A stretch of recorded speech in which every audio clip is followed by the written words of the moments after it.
Ito yung kanyang right hand, mayroong starter, headlight, park light, saka yung kanyang hazard switch, may hazard siya. Yung kanya namang left hand switch ay mayroong horn, signal light, high and low, at saka passing light. Mayroon siyang yung kanyang kaliwa, mayroong 8 wires. Yung kanyang kanan ay mayroong 9 wires. Unahin natin explain yung handle switch ng right hand ng Rusi 150. Yung right hand niya, makikita nyo yung kanyang 9 wires. Umpisaan natin sa gray. Ito yung gray wire. Gray wire, yan yung signal light supply. Ito yung galing sa relay ng signal light. Ngayon, yung kanyang kasamang dalawa, yung orange, ito, orange, at saka light blue. Ito, orange at saka light blue. Yung tatlo na yan, magkakasama yan kasi yan yung, ito yung supply, ito yung papunta ng signal light. Kaya lang yung kasing orange at saka light blue ay ito yon yung kanyang hazard light. Kaya pag switch on nya, pareho yan, tigi sa left and right, pupunta sa signal light para umilaw. Yan yung hazard. Ngayon yung brown naman, ito, brown. Yung brown wire, yan yung accessory supply. Kapag sinusian natin ang ating ignition key, magkakaroon siya ng positive supply. Tapos, ang kanyang susuplayan naman, yan,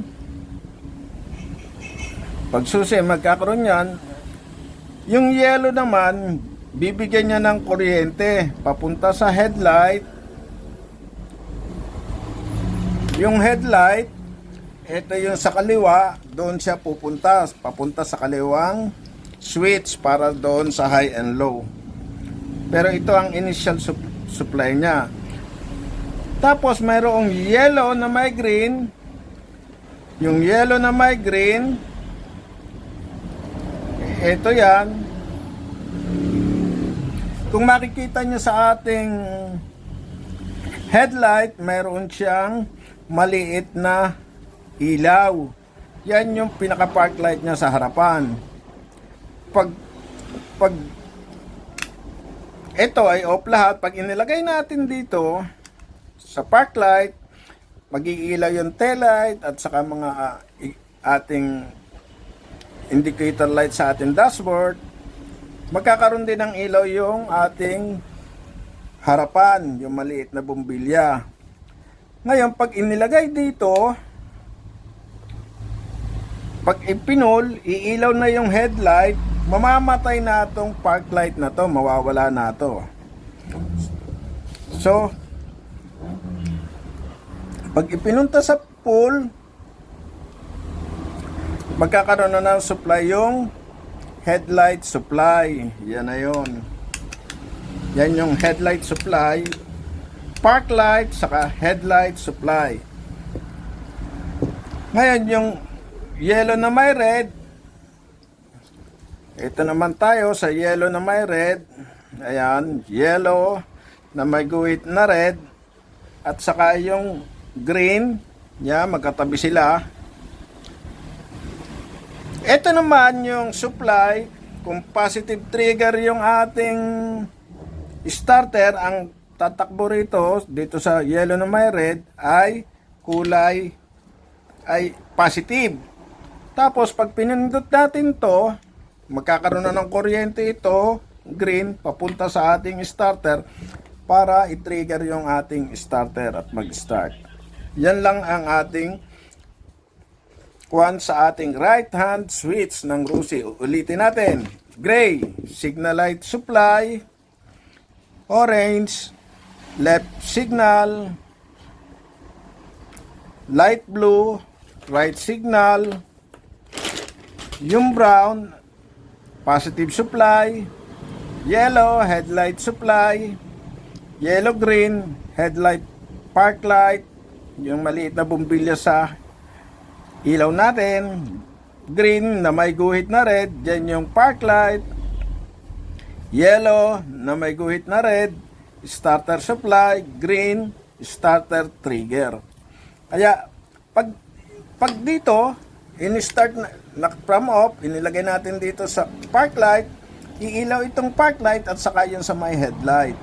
Ang pagkakaiba lang, kapag ipinil natin to sa headlight, yung park light may ilaw pa rin, ang mamamatay lang ay itong sa headlight kasi papalitan na siya ng low beam. Low beam na yung papalit. Ngayon, dito naman tayo sa ating left hand. Andito yung busina, signal light, high and low, saka yung passing light. Ang kanyang wires ay 8. Umpisahan natin sa green. Yung green ay headlight supply. Yan yung positive na manggagaling dito sa galing doon sa right, yellow. Pagdating sa left, green na siya papunta ng switch para supplyan yung ating red.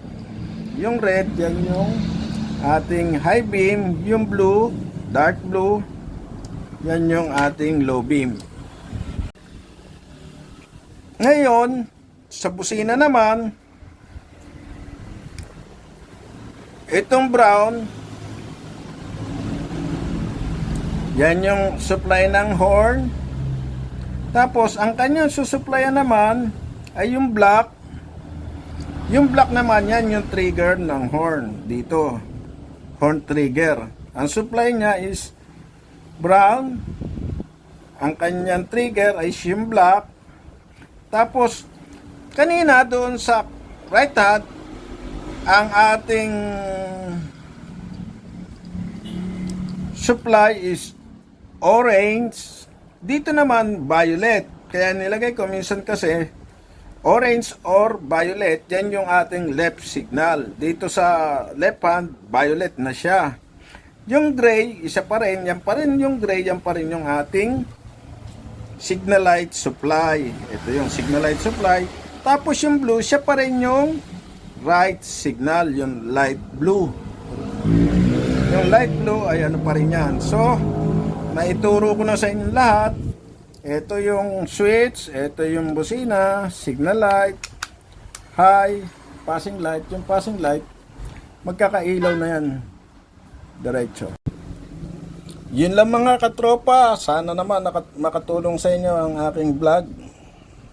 Kung na inyong nagustuhan, paki-like and share. Thank you.